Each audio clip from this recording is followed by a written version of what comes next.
अभी तो ये लड़ाई है, अधिवक्ता एकता जिंदाबाद, बनारस मोहम्मद की माफी मांगे, मोहम्मद की माफी मांगे, पुलिस प्रशासन होश में आए, संचोकंड होश में आए, दादागिरी नहीं चलेगी। मैं मनोज यादव अधिवक्ता। क्या मामला है, मामले को मामला बताइए। ये है, छोटी सी बात है, समझ रहे हैं? एक अधिवक्ता टीपी लाइन गया था वो गाड़ी का कागज का काम कराने के लिए और उसको रोका जा रहा था, मत करो काम। और उसके बाद उन्होंने FIR कर दिया। और जब हम FIR कराने गए तो हमसे पूछा जा रहा है कि आप उच्च अधिकारियों से परमिशन लेकर आइए। मैं इस बच्चों से पूछ रहा हूँ कि कहाँ आपने उच्च अधिकारियों से परमिशन लेकर के FIR किया है, के लिए बताइए। अभी LIO वाले आए हैं, जांच कर रहे हैं कि आप लोग कब तक करेंगे अनशन। एक लोग का FIR कर दूसरे पक्ष का देख रहे, ये कहाँ का ये बताइए। और वो राष्ट्रपति पुरस्कार पदक विजेता है, ये ऐसी उनकी महिमा मंडित हो रही है। क्या कर रहे हैं बताइए पहले। अभी LIO वाले आए हुए हैं, वो पूछ रहे हैं आप लोग कब तक करेंगे अनशन। हमने कहा कि जब तक हम लोग का मांग पूरा तब तक करते रहेंगे। और अभी हम लोग जा रहे हैं, CM साहब का दौरा आ रहा है, गेट पे जाकर बैठने जा रहे हैं हम लोग। सबसे बड़ी बात यह है सर, हाँ बताए। आप एक पंजीकृत अधिवक्ता को, आप एक प्रैक्टिशनर अधिवक्ता को आप फर्जी अधिवक्ता कहकर उसको पेपर में गजट कराते हैं। जो इनके जो है क्लाइंट पढ़े थे तो वो इनके ऊपर क्या सोचेंगे कि यानी जिसको मैंने अपना फाइल दिया था क्या वाकई में वो फर्जी अधिवक्ता है। इनसे 2-3 क्लाइंट जो है बोले कि सर आपके बारे में फर्जी अधिवक्ता लिखा गया है, हमारी आप फाइल दे दीजिए, नहीं तो हमारा फाइल जो है मेरे मुकदमे में नुकसान हो जाएगा।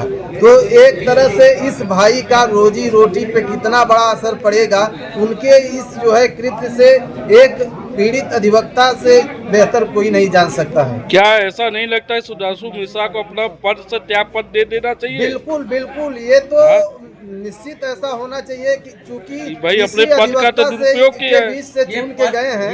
ये दे या न दे, लेकिन इनके खिलाफ हम लोग जाएंगे, बार काउंसिल जाएंगे और इनकी सदस्यता को समाप्त करने के लिए हम लोग पत्र लिखा जाएगा जी। क्योंकि ये घोर अन्याय किए अधिवक्ताओं के साथ। जिन अधिवक्ता लोग के वोट से ये चुन करके महामंत्री हुए और महामंत्री होकर के ये पूरा अपने पद का दुरुपयोग कर रहे हैं। इनके दुरुपयोग का सीमा देखिए कि इनके हम लोग बुलाने पर हम लोग झगड़ा किए, मार पीट किए, हम लोग समझौते के लिए गए तो ये वहाँ हुआ कि हाँ चलिए हो गया, सारी बात हो गई, खत्म हो गई। वहाँ से जब हम लोग चले आ रहे हैं तो हम लोग के खिलाफ मुकदमा करा दे रहे हैं। और यह मतलब 3 तो ये नेम्ड दिए हैं और 10 से 15 अज्ञात, मतलब ये जो 10-15 अज्ञात गए थे इसमें हम सारे लोग थे। क्या हम लोग फर्जी हैं? एक बात मतलब जो इनको बार काउंसिल जो सदस्यता देती है वही सदस्यता मेरे पास है। ये सदस्य है और हम लोग फर्जी है। ये इनका कहने का ये तरीका देखिए। अपना परिचय दीजिए। मेरा नाम वीरेंद्र कुमार यादव है। क्या मामला है बताइए। देखिए मामला बस यही है कि हमारा एक भाई है रविंद्र कुमार यादव, तो टीपी लाइन में काम करता है, टीपी लाइन का काम चलान का करता है। तो उसमें एक चलान पकड़ा था तो वो उस क्लाइंट से 5000 रुपया लिया था। और सुधांशु मिश्रा जी हैं, श्री सुधांशु मिश्रा जी बनास बार के महामंत्री जी, उन्होंने वही काम 3000 में करने के लिए उस क्लाइंट से बोला। अच्छा। 5 दिन बाद, 5 से 10 दिन बाद उस क्लाइंट को बोले कि हम तुम्हारा 3000 में काम करके दे देंगे। और मेरे भाई को फोन करके बोले कि तुम ऐसा है कि 5000 रुपया वापस कर दो और प्लस कागज पत्र वापस कर दो। तो मेरे भाई ने बोला रविंद्र यादव ने कि ऐसा है कि भैया हम पैसा वापस नहीं करेंगे, हम कागज वापस कर दे रहे हैं क्योंकि हमने आधा काम क्लाइंट का कर दिया है। इसी बात पे सुधांशु मिश्रा जी मेरे भाई को माँ बहन की भद्दी गाली दी, अपने दिए और कम से कम 10 लोगों से गाली दिलवाए। तो इसकी आपने शिकायत किया अधिकारी को? इस बात की जानकारी मुझे नहीं थी। मैं सेंट्रल बार में बैठा हुआ था। मुझे वहाँ बुलाया, सेंट्रल बार में मुझे बुलाया कि आइए आप बनारस सेंट्रल बार में आइए आशीष महामंत्री जी के कक्ष में। मैं अंदर कक्ष में गया, मुझसे पूछे कि तुम्हारे किसी भाई का नाम संजय यादव है? तो मैंने डिनाई किया कि नहीं, मेरे किसी भाई का नाम संजय यादव नहीं है। तो बोले एक नंबर मिला ही है। हमने कहा ठीक है, ये नंबर दीजिए हमको मिलाने के लिए। तो स्क्रॉल करके नंबर खोज रहे थे देने के लिए हमें। उसी बीच में एक वरुण पंडित नाम का लड़का है, वो बोला कि तुम अपना मोबाइल दो। तो हमने कहा मैं आपको अपना मोबाइल क्यों दूं और आप मुझसे किस आधार से मांग रहे हैं। फिर मैंने ये एतराज जताया कि मैं आपको आप करके संबोधन कर रहा हूँ, आप मुझे तुम करके संबोधन कर रहे हो। अगर मैं आपको तुम कहूँगा तो आपको कैसा लगेगा? बोला हम सिद्ध कर देंगे। हमने बोला आप हमको कैसे सिद्ध करेंगे? तो हमारे ऊपर हाथ चला दिया। जब हमारे ऊपर हाथ चला तो हमने भी उसका रिएक्ट किया। हमने भी जो भी हमसे बन पड़ा वो हमने किया। मार झगड़ा वहाँ पे, गाली गलौज मार झगड़ा दोनों तरफ से हुआ। फिर 9 तारीख को हम लोग सारे लोग गए उनसे, सुधांशु मिश्रा जी से मिले। भैया ऐसी सी बात है, हमारे साथ आपने आपके रहते हुए मेरे ऊपर हाथ कैसे छूट गया?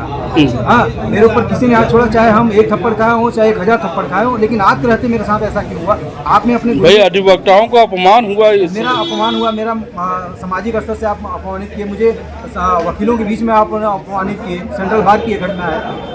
तो उन्होंने कहा ठीक है, हमारे जो भी गार्जियन थे सभी लोग बातचीत किए तो बोले कि अब हम ठीक है कोई बात नहीं, यहाँ से मामला खत्म हो गया। इस मामले को हम यही खत्म कर देना, तो हमको FIR कराने को बोले। कि जाके 10 तारीख को इन्होंने FIR कराया हमारे भाइयों के ऊपर। अच्छा। क्योंकि मैं सेंट्रल बार और बनारस बार दोनों का मेंबर हूँ, इसलिए मेरे ऊपर FIR नहीं हुआ। मेरे भाई सिर्फ सेंट्रल बार के मेंबर हैं और बनारस बार के नहीं है, इसलिए उन्होंने उनको फर्जी कह के FIR करा दिया। और बताइए इसमें अधिवक्ताओं के हित के लिए कहाँ से काम किए? अधिवक्ताओं का हित के लिए वो कहाँ से काम कर रहे हैं? वो अधिवक्ताओं के खिलाफ, ये तो अधिवक्ताओं के खिलाफ चले गए। एकदम अधिवक्ताओं के खिलाफ गए। हमें इसमें 10 से 15 जो हमारे साथ गए 10 से 15 लोग सबको फर्जी कर दिए। तो क्या सेंट्रल बार में जो इनरोल्ड है अधिवक्ता, वो अधिवक्ता सिर्फ सेंट्रल बार का है? वो जो किस आधार पर फर्जी करे? क्या ये वो सिद्ध कर पाएंगे फर्जी? नहीं, वो सिद्ध नहीं कर पाए। हमारे पास देखिए तीनों भाइयों का COP लगा हुआ है। हमारे साथ जो अधिवक्ता गए थे, कोई महामंत्री का चुनाव लड़ रहा है, तो कोई वर्तमान पदाधिकारी है, तो कोई कुछ है, कुछ ना कुछ किसी न किसी पद पर लड़ा है, और सब COP होल्डर रही है। जबकि सबको उन्होंने फर्जी का, जबकि उनके साथ स्वयं एक पंडित आर्यन पांडे नाम का लड़का है जो स्वयं अभी तक उसका रजिस्ट्रेशन नहीं हुआ है, उसके ऊपर कंजेस्टर लगा हुआ है। परिचय दीजिए। मेरा नाम रमाशंकर सिंह यादव है। क्या मामला है? मामला ये है कि हमारे बनारस बार के महामंत्री जी जो है, हाँ, पैसे कमाने के चक्कर में जो है किसी को कुछ भी कर दे रहा है। एक ऐसा क्यों कर रहे हैं? उनका कहना है कि जो पैसा हम खर्चा किए हैं वो पैसा हम कहाँ इकट्ठा कर पाएंगे, कैसे इकट्ठा कर पाएंगे? क्या अधिवक्ताओं को अपमानित करके इकट्ठा करेंगे? अपमानित तो कर ही रहे हैं ना। हाँ। अब एक दिन की घटना मैं बता दूं, ACM सेकेंड में एक फाइल में मैं बहस कर रहा था, उसी फाइल में महामंत्री जी विपक्ष की तरफ से आ गए। बहस हो ही रही थी तो एक सीनियर काउंसिल हमारी तरफ से कुछ बोल दिए। अब महामंत्री जी उनसे उलझ गए। सीनियर काउंसिल जो कि उनसे एज में भी बड़े थे और प्रैक्टिस में भी बड़े थे, लेकिन उनसे उलझ गए। बीच बचाव किया गया तो महामंत्री जी वहां से वापस आए। पता नहीं 1 साल के लिए नियुक्त होते हैं और नियुक्त होने के बाद पता नहीं क्या इन लोगों को हो जाता है। क्या अपने आप को प्रधानमंत्री समझने लगे? अरे प्रधानमंत्री से भी ऊपर समझ रहे हैं। अगर प्रधानमंत्री से बड़ा भी कोई पद है तो वो हो गए हैं। 1 साल के लिए नियुक्त किए जाते हैं और पता नहीं कौन सा ऐसा चश्मा लगा लेते हैं जिस दिन वो पदाधिकारी बनके जिस दिन लेते हैं, शपथ लेते हैं, उसके बाद एक काला चश्मा हमको लगता लगा लेते हैं, वो नजर नहीं आते अधिवक्ता की नहीं है। अधिवक्ता भाई हमको वोट दिए थे, इन्हीं का 20 बार पैर छुए थे, इन्हीं की चौकी पे जाके तेल लगा रहे थे और यही हमको वोट दिए हैं। क्या वो दिन भूल गए क्या अपना? वो लगता है कि महामंत्री जी वो दिन भूल गए हैं। शायद दोबारा वो दिन नहीं आएगा, लेकिन आएगा।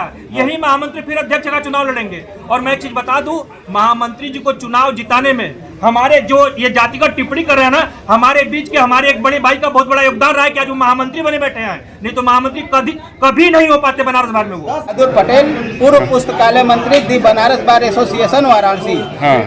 सर, यहाँ पे 2 बार है, एक सेंट्रल बार है और एक बनारस बार है। दोनों में से किसी भी बार में अगर सदस्य हैं तो ये माना जाएगा कि वो बनारस के सदस्य हैं और बार के सदस्य हैं। और अगर किसी व्यक्ति के खिलाफ फर्जी कह करके, फर्जी अधिवक्ता बता करके अगर थाने में FIR दर्ज कराया जाता है तो पहले उसकी जांच हो जानी चाहिए और दोनों बार से जांच होनी चाहिए कि वो फर्जी है कि नहीं है, वो बार के सदस्य हैं कि नहीं है। अगर वो बार के सदस्य हैं तो उन्हें आप फर्जी नहीं कह सकते, किसी भी कीमत पर नहीं कह सकते।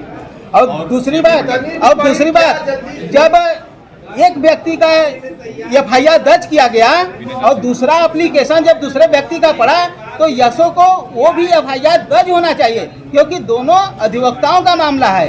सिर्फ वो महामंत्री हैं, तो एक पक्षी क्यों ऐसा कार्रवाई कर रहे हैं? वो महामंत्री हैं और वो पदाधिकारी हैं, इसलिए उनका वो अपना वर्चस्व का फायदा उठाए हैं। और यहाँ पे जो यशो साहब हैं, उनको कम से कम उस प्रकरण की जांच करवा लेनी चाहिए था FIR दर्ज करने से पहले, अन्यथा दूसरे पक्ष का भी FIR दर्ज करना अनिवार्य था, अन्यथा हम पुलिस के खिलाफ भी जाएंगे।